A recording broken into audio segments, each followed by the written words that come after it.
Hello students, welcome back to our SMS education Jhanjharpur channel.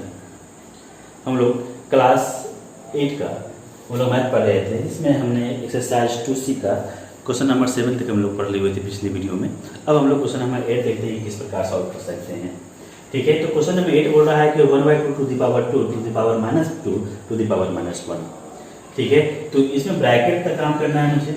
सबसे पहले तो क्या करना होगा मुझे कि हमको क्या करना है, इस बेस जो 1/2 दिया है उसका स्क्वायर जो उसका भी निकाल लेते हैं। तो देखते हैं कि 1/2 किसका है, का स्क्वायर क्या होता है। 1/2 इंटू 1/2 लिख सकते हैं, यानी कि 1/4 लिख सकते हैं। तो क्या होगा इसका 1/4 to the power -2 to the power -1 इतना लिख सकते हैं इसको। ठीक है, उसके बाद देखिए हम बताए हुए थे आपको कि जब किसी भी बेस का एक्सपोनेंट जो है वो अगर नेगेटिव में रहेगा तो उसे पॉजिटिव में कन्वर्ट करना होता है। तो पॉजिटिव में कन्वर्ट करने के लिए क्या करते हैं, हम उसकी बेस को क्या करते हैं, उलट देते हैं। यानी कि 1/4 को वो क्या करेंगे, अगर उलट देंगे तो ये नेगेटिव जो एक्सपोनेंट है वो क्या हो जाएगा, पॉजिटिव में कन्वर्ट हो जाएगा। तो ठीक है, इसको हम लोग क्या करते हैं 4 टू द पावर 2 को हम इस प्रकार से लिख सकते हैं। 1/4 को क्या कर दिए, हम उलट दिए। तो 1/4 जो है ये डिनोमिनेटर से वो नोमिनेटर में चला जाएगा, और जब 1 जो नीचे में चला जाता है उसको उसका कोई वैल्यू होता नहीं है डिनोमिनेटर में जो रहता है। तो इसलिए हम इसी वैल्यू लिख दिए 4 टू द पावर -2। अब 4 का स्क्वायर क्या होता है, देखिए 4 × 4 यानी कि 4 4 16। तो 16 हो गया इसका स्क्वायर, ये इसका पावर हो गया -1। ठीक है, अब जब इसका 16 टू द पावर -1 हो गया तो ये नेगेटिव में है, इसको पॉजिटिव में कन्वर्ट करने के लिए क्या करते हैं 1/16 इसको लिख देते हैं। यानी इसका भी पावर तो 1 ही हो जाएगा, 1/16 हो जाएगा। यही इसका क्या हो जाएगा, आंसर हो जाएगा। ये आपका क्वेश्चन नंबर 8 है। इस प्रकार से हम इसको क्या करते हैं, सॉल्व करते हैं। अब चलते हैं क्वेश्चन नंबर 9 देखते हैं कि क्वेश्चन नंबर 9 क्या है, इसको सॉल्व करते हैं किस प्रकार से, इसे हम देखते हैं। ठीक है, चलिए क्वेश्चन नंबर 9 देखते हैं कि क्वेश्चन नंबर 9 क्या बोल रहा है। क्वेश्चन नंबर 9 बोल रहा है आपका the value of x for which 7/12 to the power -4 into 7/12 to the power 3x equal to 7/12 to the power 5। ठीक है, तो इसको क्या करना है हमें, गौर से देखिए कि इसका जब हम बताए हुए थे, जब हम इसका इंट्रोडक्शन दे रहे थे एक्सपोनेंट्स के बारे में, तो हमने बताया था कि जब दो सेम बेस वाले संख्या है ना, और उसका एक्सपोनेंट अगर दो सेम बेस है और उन दोनों के बीच में अगर मान लीजिए आपका मल्टीप्लाई का मती है, सिंबल है, सीन है, मल्टीप्लाई है, यानी कि दो बेस रहेगा और दोनों बेस आपस में इक्वल रहेगा, और दोनों के बीच में अगर मल्टीप्लिकेशन का सिंबल रहेगा तो उसका एक्सपोनेंट जो है वो क्या होता है, जुड़ जाता है। उसका एक्सपोनेंट क्या होता है, जुड़ जाता है। यानी कि कह सकते हैं कि 7/12 और 7/12 दोनों क्या है, आपस में इक्वल है, और बीच दोनों के बीच में क्या है, तो मल्टीप्लिकेशन का सिंबल है ना। तो ये दोनों आपस में बेस का, इसका दोनों का बेस आपस में क्या होगा, इक्वल हो, मतलब जुड़ जाएगा। कैसे, तो हम बताया थे आपको कि जब हम लोग क्या करते हैं, देखिए कि x को अगर x से मल्टीप्लाई करते हैं तो इसको कोई भी संख्या का अगर एक्सपोनेंट कुछ नहीं है तो इसका मतलब क्या है, 1 है ना। जब x और x को मल्टीप्लाई करते हैं, ध्यान रखिएगा कि x² आप लिखते होंगे, तो कब क्यों लिखते हैं x², क्योंकि ये 1 और ये 1 दोनों आपस में क्या होता है, ऐड हो जाता है, 1 + 1 2 हो जाता है। अगर मान लीजिए तीन संख्या को अगर हम लोग x1 से भी मल्टीप्लाई करते हैं, 3 को कर देते हैं, तीनों का बेस सेम रहेगा, तो क्या होगा, उसका भी एक्सपोनेंट क्या होगा, आपस में जुड़ जाएगा, यानी कि 1 + 1 + 1 3 हो जाएगा। यानी कि इसको क्यों के स्थान पे इसको क्या लिख सकते हैं, 3 लिख सकते हैं, है ना। तो उसी प्रकार से देखिए कि यहाँ भी 7/12 है, यहाँ भी 7/12 है। अभी उसकी बात छोड़ देते हैं, आप बोलोगे कि 7/12 यहाँ भी है सर, लेकिन ऐसा नहीं, उसको है उसका भी यूज करेंगे, लेकिन बाद में उसका यूज करेंगे। ठीक है, पहले हम इक्वल टू के एलएचएस के समय आते हैं, लेफ्ट हैंड साइड में आते हैं, देखते हैं कि यहाँ भी 7/12 है, यहाँ भी 7/12 है, और दोनों सेम है, और दोनों के बीच में क्या है, मल्टीप्लाई है, तो बेस क्या करेंगे, से जोड़ देंगे हम। यानी कि लिख सकते हैं 7/12 टू द पावर -4 + 3x लिख सकते हैं equal to 7/12 to the power क्या 5 लिख सकते हैं। ठीक है, यहाँ तक समझ गए। अब गौर से देखिए, हम ये भी बताए थे कि जब बेस सेम रहेगा और बीच में इक्वल टू होगा, तो इसका आपस में जब दो सेम बेस रहेगा और तो दोनों का एक्सपोनेंट जो होगा वो भी आपस में इक्वल होगा, दोनों का एक्सपोनेंट क्या होगा, वो भी क्या होगा, इक्वल होगा। ठीक है, तो कैसे इक्वल होता है, यानी कि जब देखिए कि एक्स स्क्वायर या एक्स के बराबर है, ठीक है, जब एक्स के बराबर है और दोनों का वैल्यू 1 है तो 1 और 1 आपस में इक्वल होगा, ठीक है। अगर मान लीजिए 2 है तो 2 और 1 और यहाँ पे 1 दिए हुआ है तो इसका वैल्यू क्या है आपका, ये दोनों आपस में भी क्या होगा, ये भी 2 यहाँ पे हो जाएगा, इक्वल होगा। लेकिन उसमें एक क्या है, कब इक्वल होगा, ये मान लीजिए यहाँ पे 2 दिखाई दे रहा है, यहाँ पे 1 दे रहा है और इसमें क्या बोला है कि x है, तो दोनों आपस में इक्वल होगा। कब इक्वल होगा, जब x का वैल्यू 1/2 होगा। जब ये x का वैल्यू क्या होगा 1/2 होगा। यहाँ पे आपको 5 दिखाई दे रहा है, या यहाँ पे मान लीजिए कुछ इवन नंबर रहते हैं 14 दिखाई दे रहा है। कब होगा 14 आपस में इक्वल, 2x = 14 दिया हुआ, कब होगा, जब x का वैल्यू क्या होगा 7 होगा। तो वेरिएबल, एक तरफ वेरिएबल दिया हुआ है, एक तरफ क्या दिया हुआ है, डिफरेंट नंबर दिया हुआ है। यानी कि यहाँ भी देखिए वेरिएबल में एक डिफरेंट नंबर में दिया हुआ है ना, बेस सेम है, बीच में इक्वल है, तो आपका एक्सपोनेंट भी आपस में क्या होगा, इक्वल होगा। यानी कि इसको लिख सकते हैं -4 + 3x = 5, ये लिख सकते हैं, है ना। अब ये देखिए एलएचएस में एक संख्या आपको थोड़ा सा ऑड नहीं लग रहा है, ये -4 इधर है और तो और इधर भी है। तो जानते हैं आप कि जब भी कोई इक्वेशन होता है तो इक्वेशन में याद रखिएगा कि लाइक टर्म वाले को हमेशा एक तरफ रखते हैं, लाइक टर्म वाले को हमेशा एक तरफ रखते हैं। यानी कि 3x अकेला, इसमें सारे 3 नंबर दिया गया, 3 डिजिट दिया गया, 3 नंबर है मेरे पास, तीनों नंबर में बेजात कौन है लग रहा है आपको, 3x लग रहा है ना। तो इसको अलग कर दो, इधर रहने दो वहीं तो वहीं, और जो बाकी जो है आपका सजाती है 2 आदमी, तो नहीं, दोनों को अलग कर देते हैं। 5 प्लस ये -1 है, -4 है, इधर जाएगा तो +4 हो जाएगा, ये 4 हो गया। यानी कि अब क्या करना है, 3x = क्या लिख सकते हैं, 5 + 4 9 लिख सकते हैं, देख सकते हैं।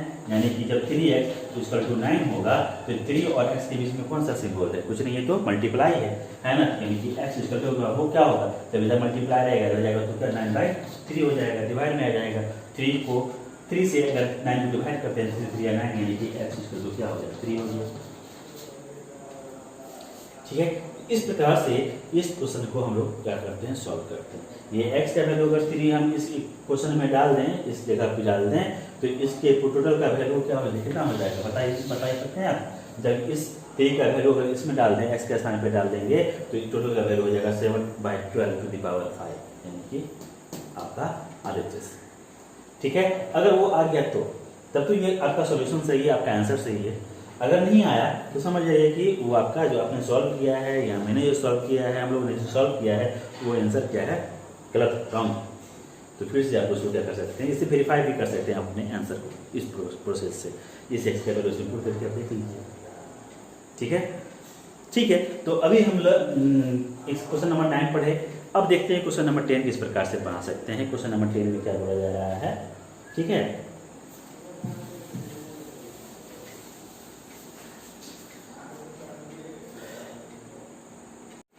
देखिए क्वेश्चन नंबर 10 आपका बहुत ही इंटरेस्टेड है, बहुत ही क्वेश्चन अलग है इसका, आप गौर कीजिए। देखिए बोल रहा है कि यदि 2 to the power 3x -1 plus 10 divided by 7 = 6 है, तो x का वैल्यू क्या होगा। वहाँ इससे पहले जो हमने क्वेश्चन नंबर 9 बनाया, उस क्वेश्चन में हमने देखा कि वहाँ पे उसका सारे का बेस आपस में इक्वल था, तो हमने क्या किया, उसके एक्सपोनेंट को ऐड कर दिया, फिर बाद में इक्वल कर दिया, जिससे क्या होगा उसका वैल्यू मुझे निकल गया। लेकिन यहाँ पे देखिए सबका बेस क्या है, डिफरेंट है, और सिर्फ एक में एक्सपोनेंट बता रहा है आपको, ठीक है। तो इसको किस प्रकार से सॉल्व करते देखिए। सबसे पहले देखिए कि अगर मान लीजिए किसी संख्या को x को अगर y से डिवाइड करते हैं, x को y से डिवाइड करते हैं, इसको किस प्रकार से लिख सकते हैं, y के रूप में लिख सकते हैं, y के रूप में लिख सकते हैं ना। तो उसी प्रकार से देखिए कि 2 to the power 3x - 1 plus 10 को क्या किया गया है, 7 से डिवाइड किया गया है। तो इसको किस प्रकार क्या लिख सकते हैं, 2 to the power 3x - 1 plus 10 by 7 = 6 लिख सकते हैं, ठीक है। ये 6 के नीचे में क्या कुछ नहीं है, तो 1 डाल सकते हैं, है ना। अब देखिए ये दो फ्रैक्शन आपस में नहीं लग रहा है, इक्वल के बराबर है, इक्वल है, क्योंकि बीच में इक्वल है, इसका मतलब ये दोनों आपस में इक्वल है, दो फ्रैक्शन नंबर हो गया, नोमीटर बाई डिनोमीटर के रूप में है ना, और बीच में इक्वल है। तो हम क्या कर सकते हैं, जब दो फ्रैक्शन आपस में इक्वल होता है और बीच में इक्वल का सिंबल होता है तो हम लोग क्या करते हैं, पीसीएम करते हैं, यानी क्रॉस मल्टीप्लाई करते हैं। बाई क्रॉस मल्टीप्लाई करते हैं हम क्या करते हैं, इस 2 to the power 3x - 1 + 10 को 1 से मल्टीप्लाई करेंगे तो क्या हो जाएगा, 2 to 3 to the power 3x - 1 + 10 equal to है, तो इसमें इक्वल टू इस 7 को 6 से मल्टीप्लाई करेंगे, 7 6 जा 42। ठीक है, ये +10 कर दिया गया है। और जस्ट बताए थे हम आपको कि लाइक टर्म वाले को हम लोग क्या करते हैं, एक जगह एक साइड में रखते हैं और अनलाइक को एक तरफ रखते हैं। ठीक है, इसमें देखिए, इसमें बेजाती कौन लग रहा है, ये 2 to the power 3x - 1 x के साथ ये वेरिएबल है, तो वेरिएबल वाला को क्या करते हैं, अलग ही रखते हैं। और ये दोनों जात जो है एक ही जो है 42 और 10 जो है एक तरफ जाते हैं, तो +10 इधर जाएगा तो -10। ठीक है, यानी कि क्या ले सकते हैं, 2 to the power 3x - 1 = 42 - 10 का जगह 32 होगा। अब इसको क्या करना है मुझे, क्योंकि हम जस्ट अभी बताए थे कि एक्सपोनेंट कब इक्वल होगा, जब उसका बेस आपस में इक्वल होगा। यानी कि यहाँ जो बेस 32 है और यहाँ बेस क्या है 2 है, तो इसको 2 के फॉर्म में मुझे लिखना है। तो 2 के फॉर्म में कैसे लिखेंगे, तो बड़ा कंफ्यूजन वाली बात है। तो कुछ नहीं है, इसको 32 को क्या करते हैं, एलसीएम ले लेते हैं, 32 को एलसीएम ले लेते हैं। ठीक है, क्या 2 से लगाएंगे तो 16 होगा, फिर 2 से लगाएंगे तो 8 होगा, फिर 2 से लगाएंगे तो 4 होगा, फिर 2 से लगाएंगे तो 2 हो जाएगा, और फिर 2 से लगाएंगे तो 1 हो जाएगा। यानी कि क्या हो रहा है, यहाँ पे 2 को 5 2 2 2 2 2 यानी कि 5 टाइम्स अगर हम लोग क्या करते हैं 2 को मल्टीप्लाई करते हैं, यानी कि 2 × 2 × 2 × 2 × 2 लिखते हैं, तो ये इसको इसका मल्टीप्लाई क्या होता है, 32 के बराबर होता है। 2 2 जा 4 4 2 जा 8 8 2 जा 16 16 2 जा क्या 32। तो यानी कि हम 2 को 5 टाइम्स मल्टीप्लाई करते हैं तो 32 होता है, यानी कि इसको लिख सकते हैं 2 to the power 5, इसको लिख सकते हैं ना। तो यानी कि 2 to the power 2 to the power 5 का वैल्यू कितना 32 के बराबर है, तो इसको लिख सकते हैं 2 to the power 3x - 1 इसको 32 का लिख सकते हैं 2 to the power 5।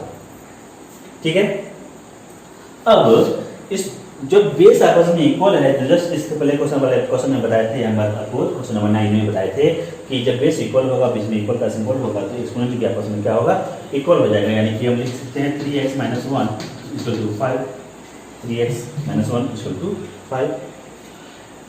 अब लाइक टर्म को एक तरफ ले जाते हैं, यानी कि 3x = 5, आई माइनस को इधर जाएगा तो क्या हो जाएगा +1, यानी कि 3x = 6, x = 6/3, 3 से 2 6 को डिवाइड करेंगे 2 हो जाएगा, x = 2। इस प्रकार से क्वेश्चन नंबर 10 को हम लोग क्या करते हैं, सॉल्व करते हैं। इस x का वैल्यू जो 2 है, अगर मान लीजिए इस x के स्थान पर रख देते हैं तो इस टोटल का वैल्यू क्या हो जाएगा, 6 के बराबर हो जाएगा। अगर हो गया, सॉल्व करके देखिएगा, आप करके हो जाएगा, तो इसका मतलब आपका ये आंसर सही है। ठीक है, उसके बाद नेक्स्ट हम लोग चलते हैं क्वेश्चन नंबर 11 पे, कि क्वेश्चन नंबर 11 क्या बोल रहा है। ठीक है, चलिए देखते हैं।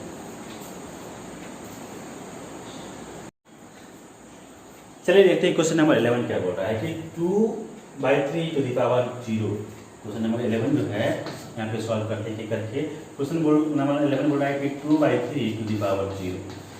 हम बताए थे, जब जैसे मैं शुरू किए थे, स्टार्ट किए हुए थे, उसमें मैं आपको बताया था कि जब किसी भी बेस का एक्सपोनेंट अगर 0 हो जाता है तो उसका वैल्यू क्या होता है, 1 के बराबर होता है। यानी कि x to the power अगर 0 हो किसी भी बेस का, x चाहे कोई भी इंटीजर्स हो, आपका कोई भी नंबर हो, ठीक है, x to the power 0 यानी किसी भी नंबर का, किसी भी बेस का अगर एक्सपोनेंट अगर 0 हो जाए, कोई भी नंबर हो, वेरिएबल नंबर नहीं, वेरिएबल कुछ भी, p बाई क्यू या क्यू आर एस कुछ भी ले लीजिए आप, और उसका एक्सपोनेंट अगर 0 होगा तो इसका वैल्यू क्या होगा, 1 के बराबर होगा।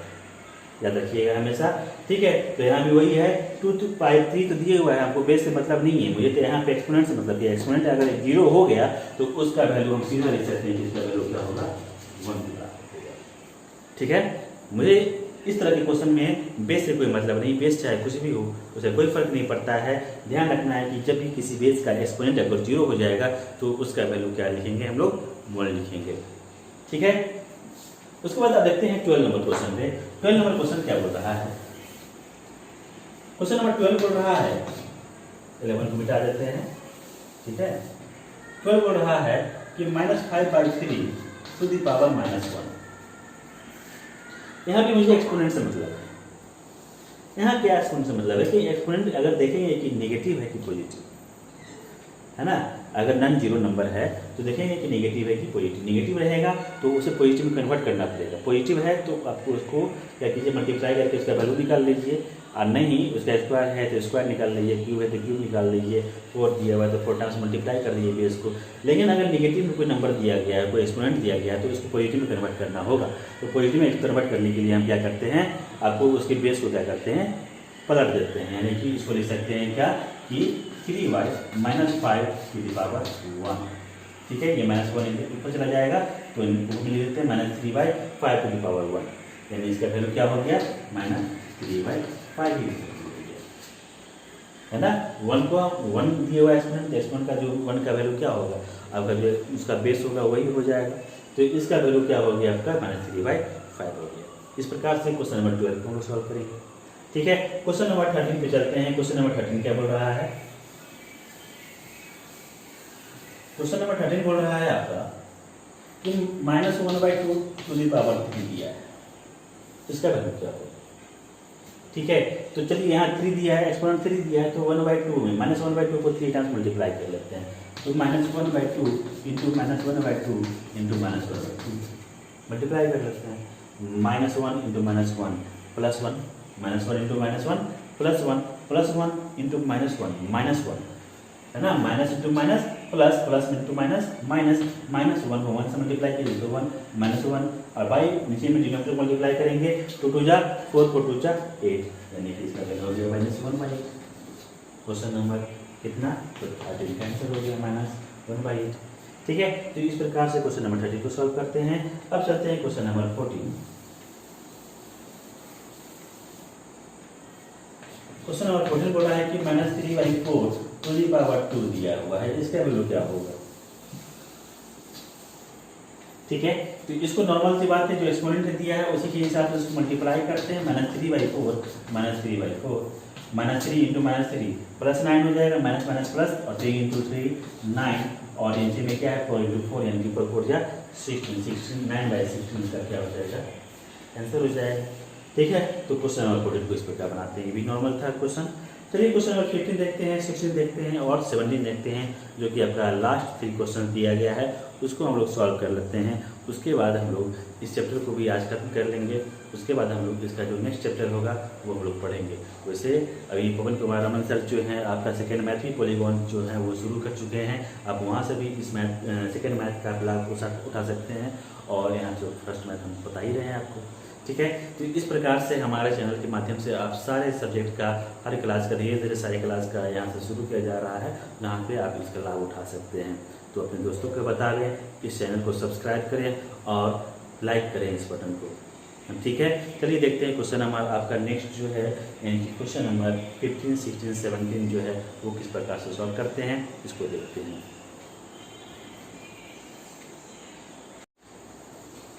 चलिए देखते हैं क्वेश्चन नंबर 15 क्या बोल रहा है। बोल रहा है कि 3 6 7 0 0 0 0 को स्टैंडर्ड फॉर्म में लिखिए। स्टैंडर्ड फॉर्म क्या होता है, इसको पहले समझिए। स्टैंडर्ड फॉर्म होता है कि मान लीजिए किसी संख्या को m × 10⁻n के रूप में लिखते हैं, जहाँ m का वैल्यू जो है वो आपका क्या होता है, 0 से 9 के बीच में होता है। 0 से बड़ा या बराबर और 9 से बड़ा, छोटा या बराबर होता है, 9 से बड़ा नहीं हो सकता आपका। तो ये m × 10⁻n के रूप में लिखते हैं, जहाँ m का वैल्यू होता है वो 9 होता है। ठीक है, अब हम लोग क्या करते हैं कि 3 6 7 इंटू 0 0 0 0 को हम लोग लिख सकते हैं 3 6 7 इंटू 1 और 4 0 लिख सकते हैं। ठीक है, अब इसको क्या लिख सकते हैं कि मुझे क्या करना है, यहाँ जो कि m जो है आपका, पहले m × 10 टू द पावर लिखते हैं, 3 6 7 इंटू 10 टू द पावर 4 लिखते हैं। ठीक है, अब बोलोगे कि भाई m × 10 to the power n के रूप में तो आ गया, लेकिन m जो है आपका वो 9 से बहुत बड़ा है, 367 है, 9 से छोटा होना चाहिए। यानी कि मुझे इसका पॉइंट कहाँ देना पड़ेगा, यहाँ पे 3 और 6 के बीच में देना पड़ेगा। 3 और 6 के बीच में देंगे तो इसको कितना से मल्टीप्लाई करना पड़ेगा, 100 से मल्टीप्लाई करना पड़ेगा। यानी कि 3.67 को अगर लिखना है मुझे, तो इसको 100 से भी मल्टीप्लाई करना ही पड़ेगा। इस संख्या को 100 से मल्टीप्लाई करेंगे तो ये 3.67 लिख सकते हैं। ठीक है, क्यों? क्योंकि इस पॉइंट को हटाएंगे तो फिर नीचे में 100 आएगा और 100 कट जाएगा तो 367 फिर हो जाएगा।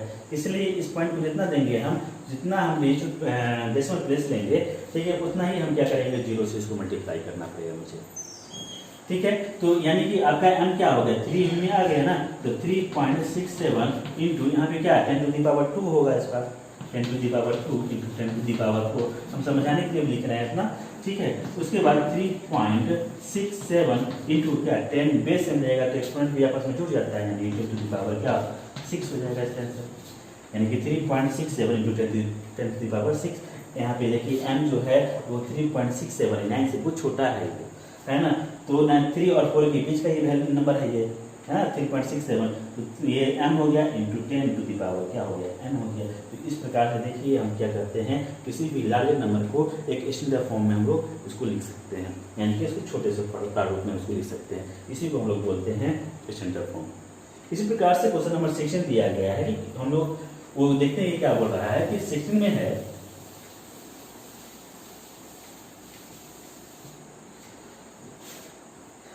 सेक्शन में दिया है 0.0000463 क्वेश्चन का फॉर्म लिखिए। m तो 0 है, देखिए m 0 है, यहाँ पे दिया है 0.0000463। ठीक है, तो इस पॉइंट को मुझे सबसे पहले हटाना है यहाँ से, यानी कि इसको छोटा करना पड़ेगा। इस पॉइंट को यहाँ से हटाएंगे तो क्या लिख सकते हैं, पॉइंट नीचे में 1 1 2 3 4 5 6 7 लिख सकते हैं, 1 2 3 4 5 6 7। अब देखिए ये पॉइंट हट गया तो किसी भी नंबर के आगे का 0 का कोई वैल्यू है, कोई वैल्यू नहीं है, तो क्या हो गया 463 बाय यहाँ पे कितना था 1 2 3 4 5 6 7, यानी कि 10 टू दी पावर 7 लिख सकते हैं, छोटा लिख सकते हैं। ठीक है, अब इसको क्या करना है मुझे कि देखिए यहाँ पे क्या है कि मुझे इसका 463 है, तो मुझे क्या करना पड़ेगा, इसको हम लोग लिख सकते हैं 463 इंटू 10 टू दी पावर -7 लिख सकते हैं, क्योंकि नीचे से ऊपर ले जाएगा तो ये नेगेटिव प्लस पॉजिटिव से नेगेटिव में हो जाएगा। तो यहाँ पे आपको क्या करना है, यहाँ पे वो पॉइंट लेना है 4 और 6 के बीच में, क्योंकि m जो होगा वो 9 से छोटा होना चाहिए, तो ये क्योंकि 463 है तो यहाँ पे पॉइंट लेने के लिए हमको कितना से मल्टीप्लाई करना पड़ेगा, 100 से मल्टीप्लाई करना पड़ेगा, यानी कि 4.63 into 10 to the power -7 into 10 to the power +2। ठीक है, अब 4.63 इंटू 10 टू दी पावर, दोनों अबेज है आपस में जुड़ जाएगा, तो -7 में अगर 2 को ऐड करते हैं तो कितना हो जाता है -5 होता है, तो इसको हम लोग लिख सकते हैं 10 टू दी पावर -5। ये देखिए तो आपका है m into n to the power n के वैल्यू में है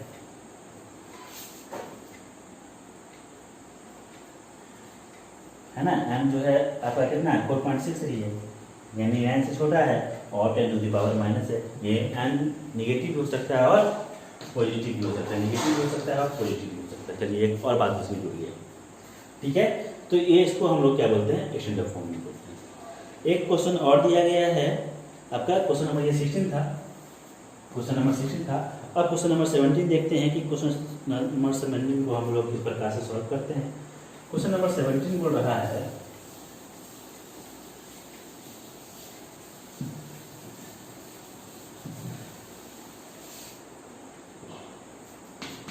क्वेश्चन नंबर 17 है 0.000367 into 10 to the power 4 in usual form. Usual form में लिखना है, तो हम बेसिक तरीका देखते हैं। ये पॉइंट है, ठीक है, तो हम क्या बताए थे कि पॉइंट को हटाएंगे, नीचे में उतना 0 लिख सकते हैं, तो पॉइंट को हटाते हैं, यहाँ से पॉइंट लिखा पे एक 1 2 3 4 5 6 है, 6 डिजिट दिया गया, डेसिमल प्लेस में था, तो हम 6 0 1 2 3 4 5 6 लिख सकते हैं। अब इसको क्या लिख सकते हैं, इसका कोई तो वैल्यू है नहीं, तो 3/67, ठीक है, इसको लिख सकते थे यहाँ पे 10 to the power 1 2 3 4 5 6 into 10 to the power 4। ये पॉजिटिव में ऊपर जाएगा तो नेगेटिव में हो जाएगा, यानी कि 367 into 10 to the power 4 minus 6 होगा, यानी कि लिख सकते हैं 367 इंटू 10 to the power -2, ठीक है।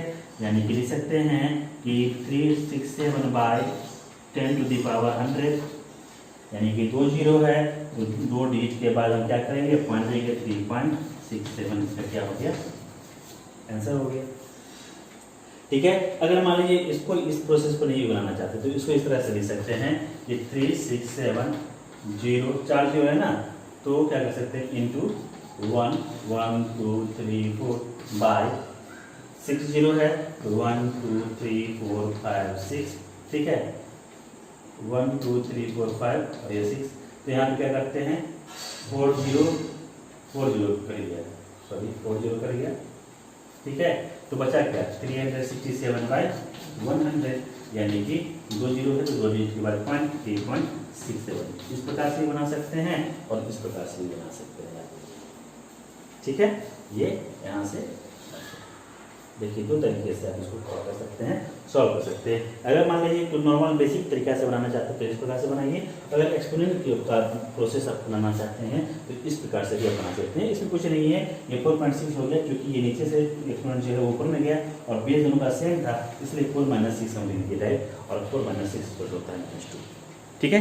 तो इस प्रकार से आज हमने डेसिमल का क्वेश्चन एक्सरसाइज 2C जो है आज हमने क्या किया, कंप्लीट कर लिया है। अब हम लोग इसके बाद जो नेक्स्ट चैप्टर है आपका वो है स्क्वायर एंड स्क्वायर रूट जो है वो हम लोग क्या करेंगे नेक्स्ट वीडियो से, यानी कि अगले दिन से हम लोग उसके बारे में पढ़ेंगे। तब तक के लिए जगह बने रहें, खूब मेहनत करें। Thank you.